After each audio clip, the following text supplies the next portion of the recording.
you are doing amazingly well. If you are new here, my name is Parjita and welcome to my channel. Well, before I forget, I make content on travel, tips and tricks, visa and trip itineraries. So if you are interested in such content, please ensure to like, share and subscribe to my channel. I am planning a day trip to Malmö in Sweden.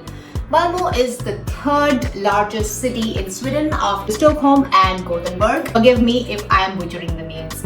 I am also amazed by the Öresund Bridge. They say that this is a combination of a tunnel and a bridge, and it looks spectacular, guys, on Google. I like the photos. I would say it's definitely a one-of-a-kind man-made marvel. So if you are interested in checking out Malmö, please tag along. And I hope you will find this itinerary very helpful. I started my journey from my hotel at around 8:30 am. I took the metro to Copenhagen Central. The station gives off Gothic vibes, and its red brick layout coupled with wood arch structure is quite unique. There are multiple kiosks like this from where you can purchase tickets. But here comes the tragic part. Well, I was carrying Amex and Mastercards, and surprisingly, neither worked. Finally got the train at 11:15 am. It was a 40-minute train ride and the ticket cost is around 139 DKK one way. Finally, I reached Malmö at around 12 pm. I would say that it's a cute city which is pedestrian friendly. Well, in order to compensate for all the rush that I went through, I first stopped to get a refreshing beverage after so much of hassle at Copenhagen. I got an iced matcha with strawberry coulis. So you can also check out this website called Omio, or you can also get your tickets booked from DSB. On my way, I came across this interesting building at Davidshallstorg. I took some pictures while enjoying my beverage. So finally I have reached Malmö, and after a lot of struggle, and let's see from here how it goes. This is the route map that I followed from Kungsparken to Castle and finishing at Stortorget.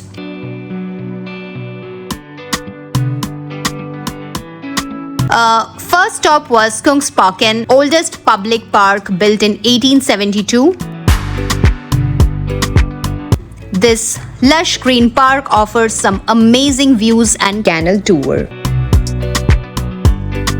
Let's keep going, guys. I strolled here for quite some time, enjoying the breeze and peace. You can hop on a canal tour and see the whole park from a different perspective. This is a grand fountain and definitely a local favorite for clicking pictures. After a leisurely walk, I continued my journey towards Malmö Castle. Guys, are you able to see that building? That's called Turning Torso. We are proceeding towards the castle entrance.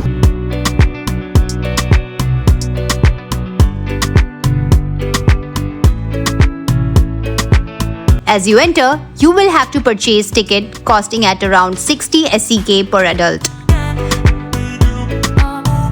It houses exhibits on history, art and science. Surprisingly, I also found chocolates. Probably this is what they used to eat back then.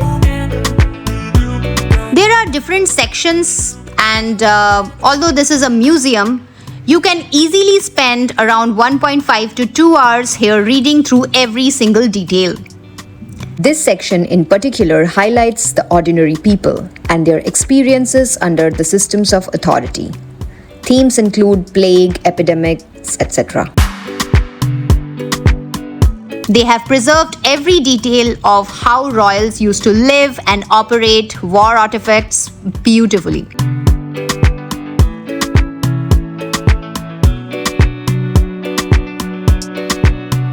As you walk through, you will find everything from medieval cannons to Viking artifacts, old coins, etc.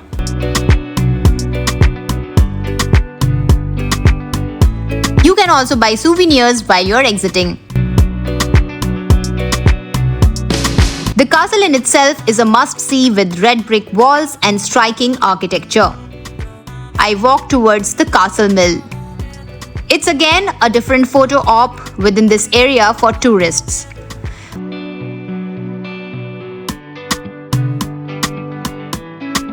Was initially used to grind grains, but the architecture has been beautifully preserved. So guys, finally we have reached this castle mill, and here I am chilling for a bit. From here, I'm thinking that I'll go and grab some lunch. I spent almost around 45 minutes here, lazing and clicking some pictures.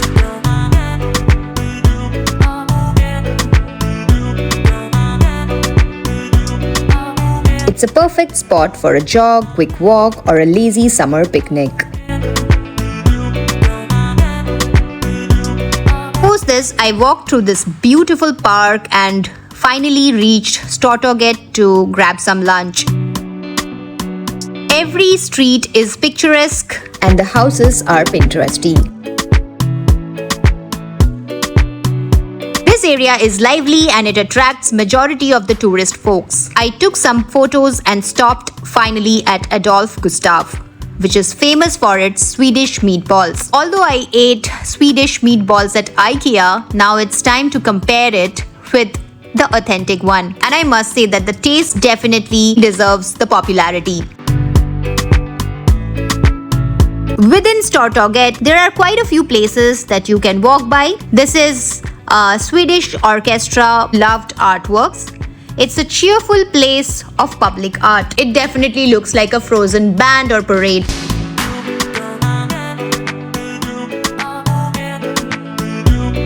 I love walking through the cobbled streets in Europe. Well, my final spot was St. Peter's Church. Just in the middle of the city, it's the oldest church and one of the most striking landmarks. Built in the brick Gothic style, it dominates the Malmö skyline.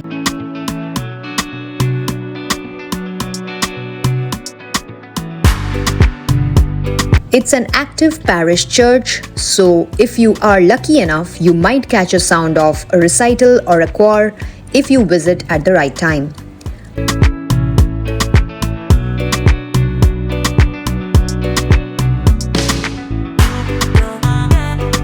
Hello guys, we are at St. Peter's Church in Malmö and it has a very impressive architecture, as you can see. It's a must visit, I would say, if you are ever going to Malmö. Post this, I started my journey back to Triangle, from where I had to catch my 6:30 p.m. return train to Copenhagen.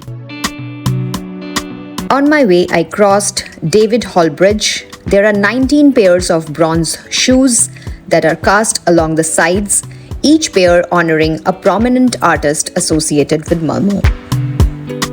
Walking through the cheerful, lively, Pinteresty streets of Malmö, I finally reached Triangle. This is how I spent one day in Malmö. If you like watching these kind of videos, please like, share and subscribe to my channel. Until next time, bye-bye.